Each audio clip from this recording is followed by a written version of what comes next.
안녕하세요, 임플란트 타이거입니다. 휴대폰 요금 정말 부담스러운 분들이 많을 겁니다. 또 여기에다가 휴대폰 기계값을 깎아주는 것도 있지만 통신비를 깎아주는 제도도 여러 가지가 있습니다. 그런데 너무 복잡해서 내가 통신비를 어떻게 감면받고 있는지 알 수 없는 경우도 많은데요. 그렇지만 오늘은 사회적 취약계층이 반드시 확인해 보셔야 되는 통신비 감면 제도에 대해서 알아보려고 하는데요. 반드시 확인하셔서 내가 이 기준에 맞다면 통신요금 할인을 신청해 주시기 바라겠습니다. 자, 여기 나에게 맞는 오늘의 맞춤 정책입니다. 여기 보시듯이 복지제도이면서 취약계층을 위한 제도인데요. 혹시 나도 통신비 감면 대상인가 아닌가 이런 것들을 확인하셔야 됩니다. 연간 최대 40만원까지 혜택을 받을 수 있는데요. 대상은 사회적 취약계층입니다. 가계통신비 부담 완화를 위해서 통신요금을 감면해주는 제도인데요. 누가 받을 수 있느냐? 첫 번째, 기초생활수급자가 받으실 수 있습니다. 국민기초생활보장법에 따라서 나라에서 지원을 받는 기초생활수급자에 해당되신다면 이동통신비 감면 제도를 신청할 수 있고요. 사상위 계층도 가능합니다. 그리고 기초연금을 받고 계시는 분 가능하고요. 장애인복지법에 의한 장애인도 가능합니다. 여기에 국가유공자, 그러니까 감면 대상, 보훈 대상 코드가 전상군경, 공상군경, 4.19 혁명 상이자, 공상공무원, 국가사회발전 특별공로 상이자, 6.18 자유상이자, 5.18 부상자 이렇게 국가유공자에 해당되신다면 감면 제도를 신청할 수 있고요. 장애인 복지시설이나 장애인 복지단체, 아동복지시설, 국가유공자 단체 이런 단체나 시설에서도 신청 가능합니다.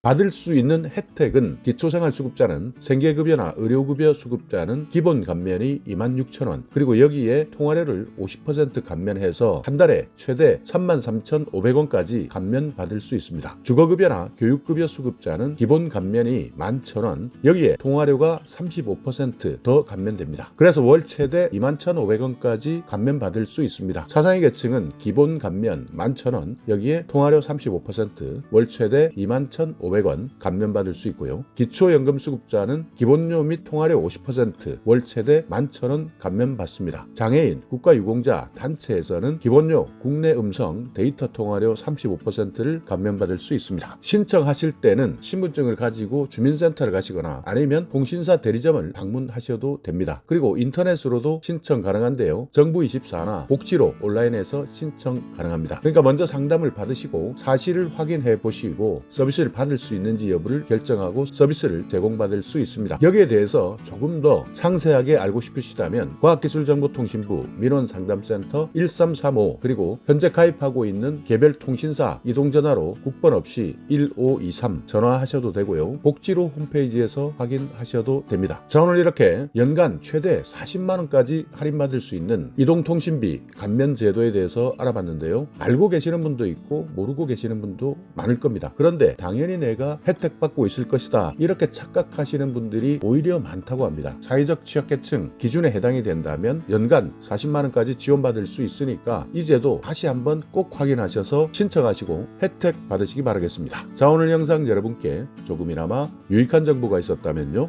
오늘도 구독 그리고 좋아요 부탁드리겠습니다.